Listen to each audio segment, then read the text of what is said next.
हे WhatsApp guys, दोस्तों आज हम आपके बीच लाए हैं सीबीएसई का न्यू एग्जाम पैटर्न। देखिए जी, अभी तक काफ़ी सारे बच्चे सोए हुए हैं और बच्चों को अभी खबर ही नहीं है कि भैया एग्ज़ाम भी आने वाला है, क्योंकि सीबीएसई ने अब ऐसा चेंज किया है भैया कि जो अभी तक हम बोर्ड का एग्जाम देते थे, अब सीबीएसई ने आपके बोर्ड को दो पार्ट्स में बांट दिया है। यानी आपके दो टर्म होंगे जी, अब फर्स्ट टर्म और सेकेंड टर्म। देखिए भाई, इस वीडियो में आपको मैं सीबीएसई का जो न्यू एग्जाम पैटर्न है उसके बारे में तो बताऊंगा ही बताऊंगा, उसके साथ साथ आपके लिए एक और खुशखबरी है भैया। उस खुशखबरी को जानने के लिए भैया वीडियो में लास्ट तक बने रहें। इस वीडियो में मैं आपको सीबीएसई के एग्जाम पैटर्न के साथ साथ आपको आपके 12th क्लास का इकोनॉमिक्स का सिलेबस भी बताऊंगा भाई, कि इकोनॉमिक्स में क्या क्या सिलेबस आ रहा है। और जो एक खुशखबरी है वो आपको वीडियो के लास्ट में मिल जाएगी भाई, तो वीडियो के लास्ट तक बने रहना और समझना भाई कि क्या है इस एग्जाम पैटर्न की खासियत। तो भाई शुरू करते हैं। आपका जो एग्जाम पैटर्न है 2021 और 22 का जो सिलेबस एग्जाम पैटर्न जो आया है आपका टर्म 1 और टर्म 2 के बेसिस पे दो टर्म्स में बांट दिया है जी हमारे पेपर को।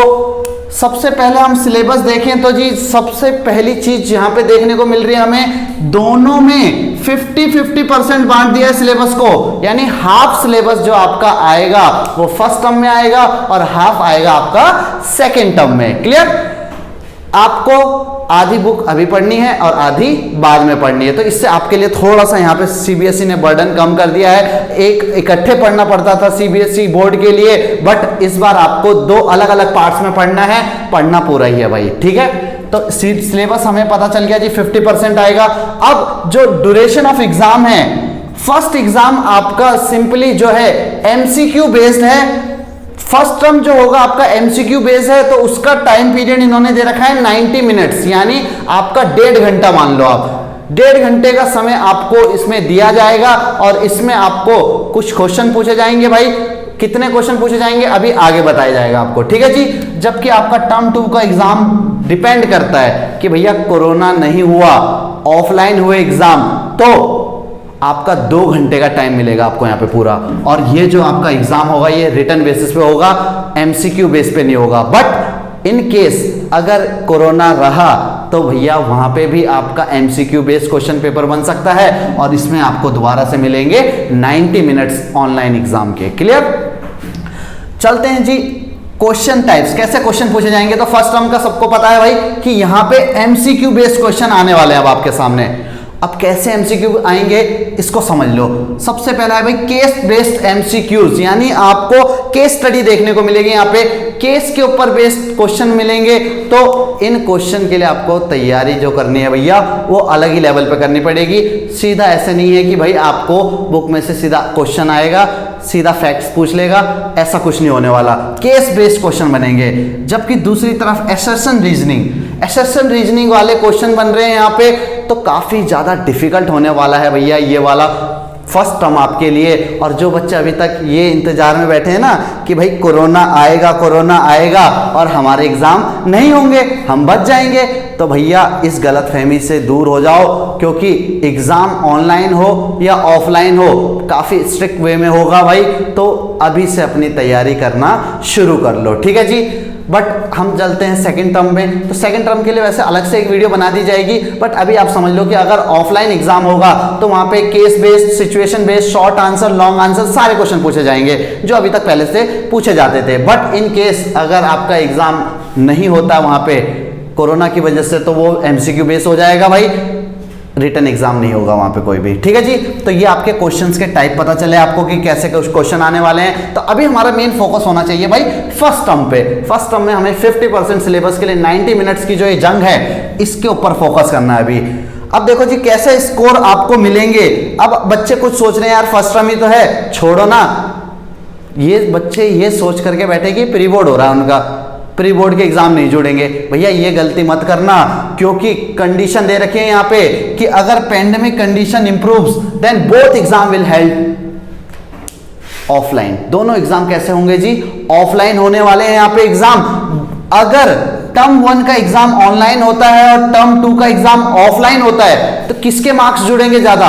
मार्क्स तो दोनों के जुड़ेंगे, बट वेटेज जो होगी, जो भी एग्जाम चाहे फर्स्ट हो चाहे सेकंड हो, जो भी ऑफलाइन होगा एग्जाम, उसके मार्क्स ज्यादा जुड़ने वाले हैं भाई। तो वैसे तो मुझे लग रहा है कि जैसे स्कूल खुलने वाले हैं 2 तारीख से, तो पेपर ऑफलाइन ही होगा, तो दोनों के ही लगभग एवरेज इक्वल मार्क्स जुड़ेंगे। तो जो बच्चे यूं सोच रहे हैं कि भाई फर्स्ट टर्म हम कर लेंगे ऐसे, उसके मार्क्स कम जुड़ेंगे, तो भैया ये गलती मत करना भाई, क्योंकि दोनों एग्जाम मेरे हिसाब से ऑफलाइन होने वाले हैं और दोनों के इक्वल मार्क्स आपके जुड़ेंगे। बट सरकार ने कहा है भाई कि अगर एक ऑनलाइन होता है और एक ऑफलाइन होता है, तो जो ऑफलाइन होगा उसकी वेटेज ज्यादा होगी, ऑनलाइन वाले की वेटेज कम रखी जाएगी। बट इन केस दोनों ही बच्चों के क्वेश्चन होते हैं ना कि भैया दोनों में ही ऑनलाइन हो गया, ऑफलाइन एक में भी नहीं हुआ, तब क्या होगा? तो भैया तब यही होगा कि जो भी आपके ये इंटरनल असेसमेंट होते हैं, प्रैक्टिकल्स होते हैं, उनके मार्क्स और जो दोनों टर्म्स आपने ऑनलाइन एग्जाम दिए हैं उसके बेसिस पे आपके मार्क्स दिए जाएंगे। तो भाई किसी भी अपने टेस्ट वगैरह जो स्कूल में आपके चल रहे हैं, यूनिट टेस्ट जो होते हैं, उनको हल्के में मत लो, क्या पता किस यूनिट टेस्ट के नंबर आपके अब वहां पे जुड़ रहे हो। ठीक है भाई, तो एक टीचर के आगे अपनी इमेज अच्छी बना लो, और दूसरा सारे के सारे टेस्ट अच्छे से दो स्कूल में, और तीसरा अपना प्रैक्टिकल वर्क जो है वो बहुत अच्छे से बनाओ, प्रोजेक्ट बहुत अच्छा बनाओ, तभी आपके अच्छे मार्क्स आ सकते हैं। तो भैया इसी के साथ आपका जो है ये एग्जाम पैटर्न यहाँ पे खत्म होता है। एग्जाम पैटर्न में सिंपल सी चीज आपको समझनी है जी, 50% सिलेबस पे फोकस करना है। अब इसकी तैयारी कैसे करें हम, तो इसके बारे में आप थोड़ा समझ लीजिए। आपको यहाँ पे 3 चीजों पे फोकस करना है। देखो जी, यहाँ पे एमसीक्यू बेस्ड जब क्वेश्चन आएगा तो आपको हर चैप्टर के, जैसे आपकी बुक है 2 इंडियन इकोनॉमी और मैक्रो इकोनॉमिक्स, तो हर डेट इंडियन इकोनॉमिक्स में खासकर हर डेट, हर फिगर, यानी जो भी आपको नंबर्स दिए हुए हैं, हर डेट, हर फिगर और हर फैक्ट को आपको ध्यान से पढ़ना पड़ेगा भाई, यहीं से ही क्वेश्चन बनेंगे आपके। तो डेट, फिगर और फैक्ट, इन पे अगर फोकस करोगे तो भैया आपका काम आसान हो जाएगा। फर्स्ट टर्म में इन्हीं से क्वेश्चन बनने वाले हैं। ये है आपका मेन एग्जाम पैटर्न। अब हम चलते हैं अपने इकोनॉमिक्स के सिलेबस की ओर। चलिए दोस्तों, बढ़ते हैं अपने इकोनॉमिक्स के सिलेबस की ओर। देखिए जी, इकोनॉमिक्स की 12th क्लास में हमारे पास 2 बुक है, एक है इंडियन इकोनॉमी और दूसरी है हमारी मैक्रो इकोनॉमिक्स। दोनों बुक्स की वेटेज देख लो भाई, कितने कितने फर्स्ट टर्म में आपके मार्क्स आने वाले हैं इंडियन इकोनॉमी से और मैक्रो से। 22 मार्क्स जो है हमारी बुक वेटेज है भैया इंडियन इकोनॉमी की, जबकि 18 नंबर हमारे आने हैं मैक्रो इकोनॉमिक्स से। दोनों को ज्वाइन कर लो भैया, तो यानी आपका जो फर्स्ट टर्म होने वाला है ये कितने मार्क्स का होगा? 40 मार्क्स। तो इन 40 नंबरों के लिए आपको यहाँ पे भैया अगले आने वाले 2 महीनों में मेहनत करनी है। समय बहुत कम है, कई बच्चे अभी तक बिल्कुल सो रखे हैं। ठीक है भाई, तो अब जाग जाओ भाई, इन 2 महीनों में कुछ ना कुछ हमें करना है। अब 2 महीने में क्या करेंगे जी, उसके बारे में एक बार समझ लीजिए। इंडियन इकोनॉमी में आपके टोटल चैप्टर आ रहे हैं 6 चैप्टर स्टार्टिंग के आ रहे हैं भैया। जो शुरुआत होती है बुक की इंडियन इकोनॉमी की, कि देश आजाद हुआ, देश पे शासन कर रहा था जी एक ब्रिटिश गवर्नमेंट, तो ब्रिटिश गवर्नमेंट ने हमारी इकोनॉमी को किस तरह एक्सप्लॉइट किया। चैप्टर नंबर 1 से लेकर के हमारी इकोनॉमी में देश की आजादी के बाद हमारी गवर्नमेंट्स ने क्या क्या डेवलपमेंट वर्क किए, और 1991 के रिफॉर्म, वहां तक हमें ये चैप्टर नंबर 3 पढ़ना है, जो कि फर्स्ट यूनिट है आपकी इंडियन इकोनॉमी की, और ये आ रही है 12 मार्क्स। यहाँ पे भैया सबसे जो वेटेज वाला चैप्टर है वो है चैप्टर नंबर 2। ये 3 चैप्टरों को मिलाकर के बना हुआ एक सिंगल चैप्टर है। अगर आप टीआर जैन या कोई और बुक देखोगे वहां पे आपको ये 3 चैप्टर मिलेंगे इस बुक के, इस चैप्टर के, sorry, chapter number 1, chapter number 2, chapter number 3 आपके 12 मार्क्स वेटेज है जी इसकी। बचे 10 नंबर ये है जी करंट अफेयर से, करंट चैलेंजेस से। यहाँ पे आता है आपका सबसे पहले पॉवर्टी। पॉवर्टी बहुत ही छोटा सा चैप्टर है, बहुत आसान सा चैप्टर है, बहुत इजीली आप ये कर सकते हो। एक क्लास का ये मुश्किल सा चैप्टर है भैया, एक क्लास में खत्म। जबकि ह्यूमन कैपिटल फॉर्मेशन ये भी एक ही क्लास में खत्म हो जाएगा हमारा। और रूरल डेवलपमेंट ये थोड़ा इंपॉर्टेंट चैप्टर है, काफ़ी बड़ा चैप्टर है और काफ़ी इंटरेस्टिंग चैप्टर भी है। रूरल एरियाज का डेवलपमेंट कैसे किया जाता है, तो यहाँ से काफ़ी ज़्यादा इस यूनिट में जो सबसे ज़्यादा वेटेज मैं कहूँ तो 5 नंबर के करीब यहीं से ही आने वाले हैं आपके, सबसे ज़्यादा यहाँ पे, और एक चैप्टर नंबर 2, इन पे आपको बहुत ज़्यादा फोकस करना है। ये 22 में से कम 10 नंबर तो इन्हीं 2 चैप्टरों के, 10 से 11 नंबर, आधे नंबर। बाकी चैप्टर्स भी हैं इंपॉर्टेंट, बट सबसे ज़्यादा इंपॉर्टेंट चैप्टर रूरल डेवलपमेंट और प्लानिंग इन इंडिया।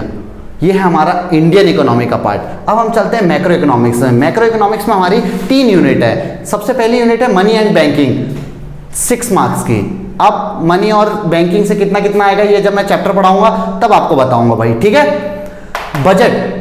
बजट है आपका 6 मार्क्स का, और ऐसे ही बैलेंस ऑफ पेमेंट यूनिट है, बट उसमें एक चैप्टर और आता है फॉरेन एक्सचेंज। तो बच्चे कंफ्यूज हैं कि आपको जो सिलेबस दे रखा है उसमें लिखा हुआ है सिर्फ balance of payment. Balance of payment chapter अकेला चैप्टर नहीं है, इसके साथ फॉरेन एक्सचेंज भी है, ये दोनों एक ही यूनिट है।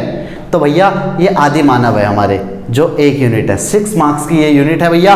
तीनों की तीनों यूनिट 6 मार्क्स की है, और टोटल आपका बनता है ये 18। तो 18 नंबर मैं कहूँ कि सबसे आसान इन 18 नंबर पे टारगेट करो जी, ये आपके आने ही आने हैं। थोड़ी सी हमें प्रॉब्लम होगी बच्चों को समझने में फॉरेन एक्सचेंज को, बट हमारी पूरी कोशिश रहेगी, क्योंकि यहाँ पे value base, case based question बनेंगे और उसमें बच्चे फंसेंगे बहुत सारे। तो इन पे फोकस करना है जी। फॉरेन एक्सचेंज हो गया आपका, थोड़ा बजट पे आपको देखना है। बाकी ये यूनिट, ये बुक ही बहुत आसान है मैक्रो इकोनॉमिक्स, जिस हिसाब से हमें ये चैप्टर दे रखे हैं। सबसे मुश्किल चैप्टर तो सेकंड टर्म में दे रखा है ना, नेशनल इनकम। इस हिसाब से ये यूनिट आपके लिए आसान है। यहाँ पे आपको मुश्किल होगी भाई, क्योंकि ये पूरा थ्योरी का पार्ट है, और यहाँ पे मैंने जैसे कि पहले भी बताया कि डेट, फिगर्स और फैक्ट, इन 3 चीजों पे काम करना पड़ेगा इस बुक के लिए। क्योंकि कोई भी डेट पूछ लेगा जी, ब्रिटिश गवर्नमेंट ने हमारे ऊपर राज कब किया, तो कोई भी डेट, कोई भी फिगर पूछ लेगा, नंबर्स पूछ लेगा। यहाँ पे बहुत सारे डेट्स, फिगर्स हैं, तो बच्चों को याद करने में यहाँ पे थोड़ी सी प्रॉब्लम होगी। सबसे मुश्किल आपके लिए इंडियन इकोनॉमी है इस समय। 22 नंबर लाने हैं भैया, तो पूरी मेहनत करनी पड़ेगी। तो ये मेहनत आपके लिए खुशखबरी थी ना भाई, तो ये मेहनत हम अब मिल करके करेंगे भाई। मैं आप लोगों के लिए इन सभी चैप्टर्स की वीडियो लेके आऊँगा भाई, एक एक करके सारे चैप्टर्स हम करेंगे, बट आपका सपोर्ट चाहिए भाई मुझे पूरा का पूरा।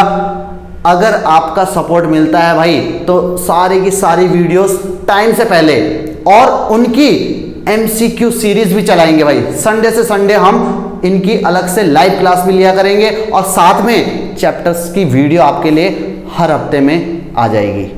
तो भैया यहाँ तक मेरा पूरा सपोर्ट कीजिए। आपके लिए इकोनॉमिक्स का सिलेबस आ गया है, तो आप ज़्यादा से ज़्यादा भाई इस वीडियो को शेयर करवा दीजिए, अपने दोस्तों तक फैला दीजिए कि अब तुम्हारे सूरज भैया तुम्हारे लिए सारी की सारी इकोनॉमिक्स की वीडियो लेके आने वाले हैं, और कोई भी बच्चा अब परेशान नहीं होगा। ठीक है भाई, तो इसी के साथ हम इस वीडियो को भाई विराम देते हैं, और मिलते हैं आपको अपने फर्स्ट वीडियो के साथ, चैप्टर नंबर 1 जहाँ पे हम स्टार्ट करेंगे।